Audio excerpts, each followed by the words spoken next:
Swerte mo kung mapagbibigyan.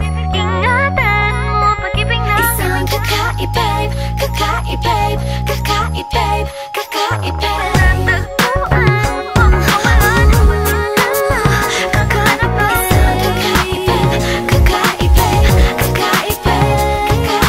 Simple, walang ate, prende lang siya lagi. Pagkakasundo ng puso't utak nyo ay grabe. Kayang sumabay sa trip ng inyong tropa. Siya payatang makakatalo sa'yo sa Dota. Di ka pahihirapan pa akyatin na ligaw. Kahit ang kaya mong ipakain na nga isa. Huwag kang magkakamali na pag-isipan siya ng cheat. Wala lang talagang kaso sa kanya kung mag-G. Marunong maglaba kahit wala sa itsura. Di na niya rin kailangan papamustura. At kahit na kanino mo dali nagpakilala na GGV ang lahat sa galing niya makisama. Di na nanakalat, di na mumulis ng cellphone yan. Pero magloko ka lang, lagot at mapipektasan. Oo, magaling siya makipagbiruan, pero ang puso mo'y hindi paglalaroan. Swerte mo kung mapagbibigyan.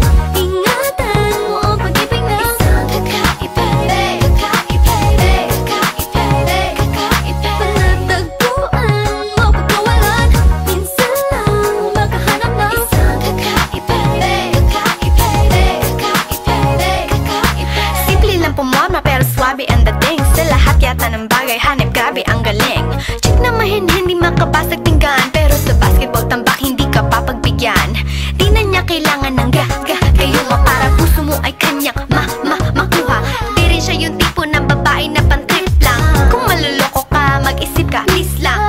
Ang ganda niya'y sapat para mapakanta ka ng sila ang lahat. Okay lang yan but siguro kulang ka sa talino kung sa kanya'y di tapat. Inakala mo Na madali siyang palitan na papatunay ito na kailangan ng tabasan mga sungay mo. Kundi hindi siya nararapat sa buhay mo. Swerte mo kung mapagbibigyan. Ingatan mo ang pag-ibig na isang kakaibig, kakaibig, kakaibig, kakaibig.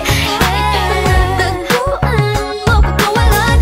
Minsan lang makahanap ng Isang kakaibig, kakaibig, kakaibig, kakaibig. di mo siya maririnig humingi ng tawad. Mararamdaman mo na lang at magugulat at gagaan ng loob, kaya siya ay walang katulad.